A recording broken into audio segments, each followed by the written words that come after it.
আজকে ভিডিওটা আমার বড় ভাই আরফাত ভাই লইয়া, ইঞ্জিনিয়ার আরফাত ভাই, আমাদের কলেজ চত্বরের মেইন প্লেয়ার ভাই।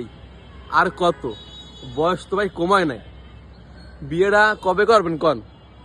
আপনি ভাই উচিতকালে যদি বিয়েটা যদি করতেন, আপনার পোলামাই ইহান 5-6-এ পড়তেন ভাই। অনেক হয়েছে, বিয়েটা করে ফেলান।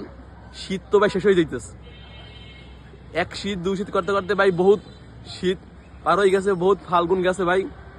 অন্তত তোমাকে ভাই এই বছরে বিয়েটা ধরে নেন, এই শীতে বাইসে থাকতে থাকতে দেখতে যেন পারি বিয়েটা যেন হটছেন। আপনার সে গুরু যারা বাচ্চা বাচ্চা পোলাপান হ্যাঁ বিয়ে সাথে ধরে লাইছে, মাই ফেলা হয়ে গেছে মেয়ে। আপনি তো বিয়ে হট ধরেন নাই। আপনি যদি বিয়ে যদি না করেন এই শীতে, আমরা আন্দোলনে ডাক দেবো। কলেজ চত্বরে পোলাপান যারা আছে ভাই ব্রাদার, আমরা আন্দোলনে নামবো, বিয়ে করতে হইবে, ঠিক আছে? তাই এই আন্দোলনে ডাক দেওয়ার আগে ভালো মান দেখতেছি ভাই বিয়েটা করেন। আমরা একটা বিয়ে শাদী খাই, শীতাই গেছে, বিয়ে শাদী খাই নাই, বহুত যুগ হয়ে গেছে, একটা বিয়ে শাদী খাই। এর বেশি আর কিছু কর নেই আপনারে। কবে ভাববেন বিয়েটা খালি জানাই দেন, বাকি দায়িত্ব আমাগো, আর কিছু লাগবে না।